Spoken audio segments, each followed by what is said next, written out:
അല്ല, C P എമ്മും B J പിയും തമ്മിൽ അങ്ങനെ ഒരു അണ്ടർ ഹാൻഡ് ഡീലിംഗ് നടക്കാൻ സാധ്യത വളരെ കുറവാണ്. മാത്രമല്ല, ഈ ബി ജെ പിയുടെ ട്രഡീഷണൽ ആയിട്ടുള്ള വോട്ടർമാർ അവരിപ്പോൾ വെട്ടുകുത്തൊക്കെ നിർത്തി വെച്ചേക്കാണെന്നുള്ളൂ. വെട്ടും കുത്ത് നിർത്തി നടത്തുള്ളൂ. മുഖ്യ ശത്രു സി പി എം അല്ല കോൺഗ്രസ് ആണെന്ന് പറയുകയും ചെയ്തിട്ടുണ്ട്. പക്ഷേ ഈ വിഭാഗത്തിൽപ്പെട്ട ആളുകൾ ഇപ്പോഴും അടിസ്ഥാനപരമായിട്ട് RSS വിരുദ്ധന്മാരാണ്, കേരളത്തിലെ സി പി എംകാർ. അതുപോലെ തന്നെ കേരളത്തിലെ RSSകാരും സി പി എം വിരുദ്ധരാണ്. പഴയ പോലെ വെട്ടുകുത്ത് നടക്കുന്നില്ല എന്ന് മാത്രമേ ഉള്ളൂ. രാഷ്ട്രീയമായിട്ട് ഇവർ തമ്മിലുള്ള വിയോജിപ്പുകൾ, വിപരീത ചിന്താഗതിയൊക്കെ തുല്യ നിലയിലാണ്. പിന്നെ ഇതിൽ മധ്യസ്ഥത വഹിച്ച് കേന്ദ്ര നേതൃത്വം ഇടപെട്ട് ഇവിടെയുള്ള ബി ജെ പിക്കാരെ കൊണ്ട് മുഴുവനും LDF അനുകൂലമായി വോട്ട് ചെയ്യിച്ച് അവരെ ഭരണത്തിൽ തിരിച്ചു കൊണ്ടുവരും. അത് അത്ര എളുപ്പത്തിൽ നടക്കുന്ന കാര്യമല്ല. ഒന്നാമത് രഹസ്യമായിട്ട് ചെയ്യണം. രണ്ടാമത് ഇങ്ങനെ ഒരു സംഗതി പുറത്തു വന്നാൽ അതുണ്ടാക്കുന്ന പ്രത്യാഘാതം ഭയങ്കരമായിരിക്കും. അപ്പോൾ ആ കാരണത്താലും ഇങ്ങനെ ഒരു മാറ്റം ഉണ്ടാക്കാൻ സാധ്യത കുറവാണ്. പിന്നെ LDF സംബന്ധിച്ചിടത്തോളം ഒരു സമാധാനമുണ്ട്. ബി ജെ പിയുടെ വോട്ട് ബി ജെ പിക്ക് പോയാൽ, പൂർണ്ണമായിട്ടും ബി ജെ പിക്ക് പോൾ ചെയ്യപ്പെട്ടാൽ അതിൻ്റെ ഗുണഭോക്താവ് കോൺഗ്രസിനേക്കാൾ കൂടുതലായിട്ട്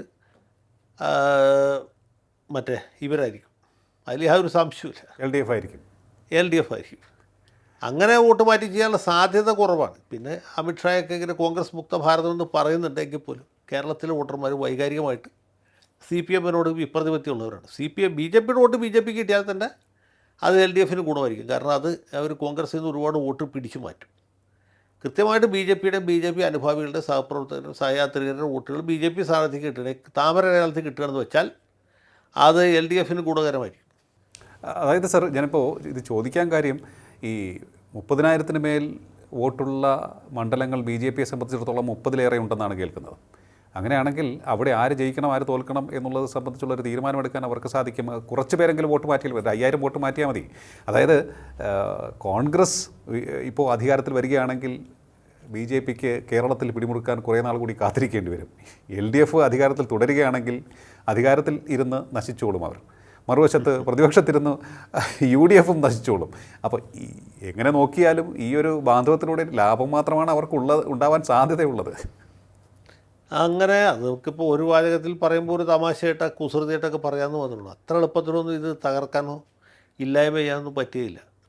അതൊരു സത്യമാണ്. പിന്നെ രാഷ്ട്രീയത്തിൽ ഇങ്ങനെ പെർമ്യൂട്ടേഷൻ കോമ്പിനേഷൻ പലതും മാറി മാറി വരുമല്ലോ.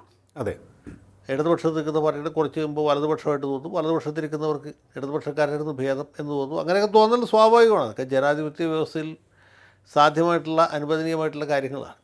ഒരിക്കൽ ഒരാൾ അയാളുടെ ബുദ്ധിമോശം കൊണ്ട് ഒരു പാർട്ടിയിൽ പോയി ചേർന്നു എന്ന് വെച്ചാൽ അയാൾ 35 വയസ്സാകുമ്പോഴും അത് ആ ബുദ്ധിമോശത്തിന് നിൽക്കണമെന്നില്ലല്ലോ. അപ്പോൾ അയാൾക്ക് വേണമെങ്കിൽ ആദ്യത്തേത് ഉപേക്ഷിച്ച് രണ്ടാമത്തേൽ ചേരാം. രാഷ്ട്രീയത്തിലും അതുപോലെ തന്നെ. രാഷ്ട്രീയത്തിലെ പ്രിൻസിപ്പിളൊക്കെ സെയിമാണ്.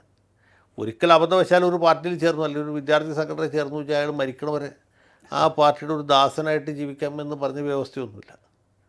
അതാണ് അതിൻ്റെ സംഗതി. അപ്പോൾ അതുകൊണ്ട് ഇത് കേവലം രാഷ്ട്രീയത്തിന് ഉപരിയായിട്ട് വോട്ടുകളുടെ ഒരു ധ്രുവീകരണം അതെങ്ങനെ ഉണ്ടാവും എന്നുള്ള ചോദ്യത്തിലേക്കാണ് ഈ ചോദ്യത്തിന് ഉത്തരം അത് ബന്ധപ്പെട്ട് കിടക്കുന്നതാണ് എനിക്ക് തോന്നുന്നത്.